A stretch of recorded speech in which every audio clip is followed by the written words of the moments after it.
अंत विधि का सब सामान इकट्ठा करना पड़ेगा, वो मैं कर देता हूँ, आप चिंता मत करना। भगवान कहते हैं देखो इसकी लीला अलग है।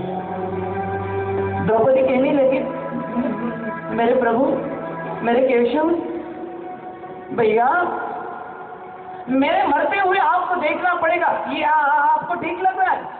बोले और तो कुछ कर नहीं सकते। द्रौपदी कहती हाँ जी कोई बात नहीं, आप है ना मुखाग्नि दे दो, हम कुछ जाएंगे अग्नि में। बोले ऐसे थोड़ी होता है, आपको सती जाना है तो सबसे पहले आपको गंगा जी स्नान करके आपने कुल भगवान का आवाहन करना पड़ेगा, बड़ों का स्मरण करना पड़ेगा, उनका दर्शन करना पड़ेगा। तत्पश्चात आपको इस अग्नि में अपना देह अर्पण करना पड़ेगा। तब जाकर द्रौपदी गंगा जी स्नान करते हुए कुल देवताओं का स्मरण करके और आई। वहां पर मेरे भगवान ने बहुत बड़ा ये स्वर्ण रचाया था, वहां पर अग्नि डाल देने के लिए हाथ में मसाल लिए पकड़े हुए बैठे थे भगवान। और द्रौपदी को जैसे देखा भगवान खड़े हो गए, बोले अग्नि दे दे? तो बोले हाँ दे दीजिए, हम भूल जाते हैं देह अर्पण करते हैं। उसी समय भगवान ने कहा देखो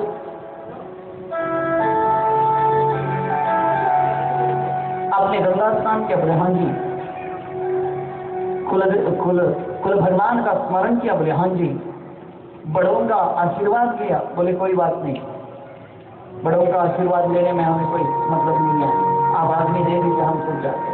भगवान ने कहा ऐसे थोड़ी होता है, चलो मैं बड़ों का आशीर्वाद लेकर लाऊंगा आपको। और उसी समय द्रौपदी जी को अपने कांधे पर उठाए मेरे भगवान वहां से लेके, और जाते जाते इस द्रौपदी को कहते हैं सुनो द्रौपदी, हम जहां जा रहे हैं ना, ये बड़ी बुजुर्ग महात्मा है, तो बड़ों का आदर करना चाहिए। अपना पल्लू है ना पूरा ओढ़ लेना, ऐसे पल्लू ओढ़ लेना।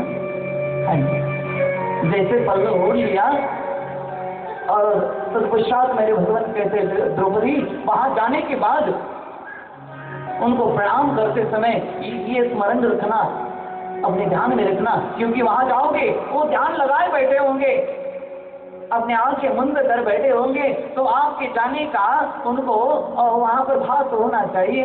जैसे ही जाओगे अपने पैरों के नुपुर बजाना, अपने हाथों की चूड़ियों का आवाज करना और बाद में प्रणाम करना। द्रौपदी ने कहा ठीक है भगवान। बोले ऐसे 5 बार करना और 5 बार प्रणाम करना। अब द्रौपदी की समझ में कुछ नहीं आ रहा है। जैसे ही वहां पर द्रौपदी गई, पूरा पल्लू ओढ़कर और आगे जाकर अपने नुपुरों का आवाज करते हुए और अपने हाथों में कंगन जो पहन रखे उनका आवाज करते हुए प्रणाम किया। बाहर से मेरी कन्हैया सुन रहे, 1 2 3 4 5। जैसे ही द्रौपदी प्रणाम करती है, सामने बैठे हुए महात्मा मेरे पितामह भीष्म मन में ही सोचने लगे, आंखें बंद किए। पितामह भीष्म कहते कोई सौभाग्यवती नारी मेरा दर्शन ले रहे तो मुझे आशीर्वाद देना चाहिए। सौभाग्यवती भव, ऐसे 5 बार आशीर्वाद दिया। मेरे बाहर बैठे हुए कन्हैया ने सुना 5 बार आशीर्वाद, बिल्कुल देर के 5 बार, बिल्कुल 5 बार ले लिया। और तो मेरे भगवान प्रसन्न होकर नाचने लगे। अब देखो बोले मेरे पांडवों को कोई मार नहीं सकता, जिसने प्रण किया उसी ने आशीर्वाद दिया है, हो ही नहीं सकता, मार ही नहीं सकता मेरे पांडवों को। मेरे पांडव तो बच गए। मेरे प्रसन्न होकर भगवान नाचने लगे। और वहां पे जैसे भगवान नाच, यहाँ पितामह भीष्म सोचने लगे अरे भाई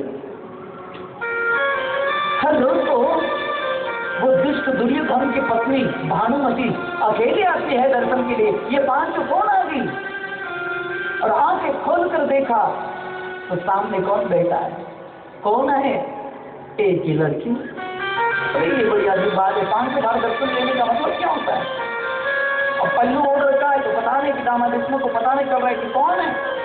पितामह भीष्म पूछते बेटा कौन हो आप? मैं मर्यादा जानता हूँ बेटा, इस कुरुवंश की मर्यादा मैं जानता हूँ। अगर मेरे सामने कोई आता है तो अपना पल्लू पूरा ओढ़ कर आता है बेटा, हम लेकिन जानना चाहते हैं आप कौन हो?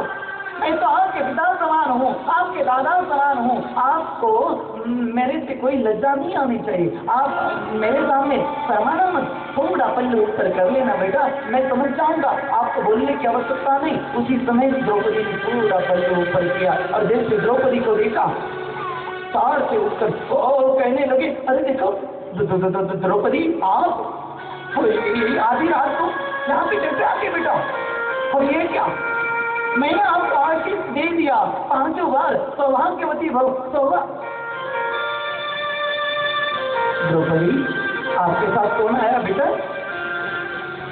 तो द्रौपदी रो पड़ी, मेरे भगवान का ये रूप अब तक नहीं देखा था, ऐसे ही नहीं देखी थी द्रौपदी रो पड़ी और द्रौपदी कहने लगी, मेरा सेवक है मेरे साथ।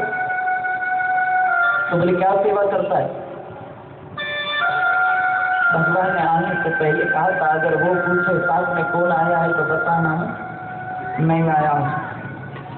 अगर और भी पूछे कौन है तो यहाँ पे बता देना कि मेरी ड्यूटी संभालने वाला मेरा सेवक है। तो द्रौपदी जी ने कह दिया, बोले मेरी ड्यूटी संभालता है। पितामह भीष्म रो पड़े और हंसते हंसते कहने लगे, अच्छा वो ड्यूटी भी संभालने लगा, कहाँ पर है वो नटखट? मुझे पता है ये और कोई नहीं हो सकता, ये वासुदेव नंदन, ये नंदन नंदकंद गोपाल वृषचंद्र राजा विराज योगी राज परब्रह्म सर्वेश्वर अखिलेश्वर जगदीश्वर मेरू कृष्ण कन्हैया बिल्कुल हो सकता है, ये और कोई नहीं हो सकता है। ये सोचकर बाहर आकर देखते हैं तो मेरे कन्हैया अपने सिर पर है ना अपना वस्त्र उपवस्त्र ऐसे डाले हुए बैठे थे। पितामह भीष्म आए और झट से वस्त्र को हटा दिया और कहते हैं पितामह भीष्म देखो भगवान ये तो कोई बात नहीं हुई। अब बोले वो अनन्य भक्त है तो हम भी अनन्य भक्त है, 5 पांडवों का रक्षण आपको करना है तो मेरी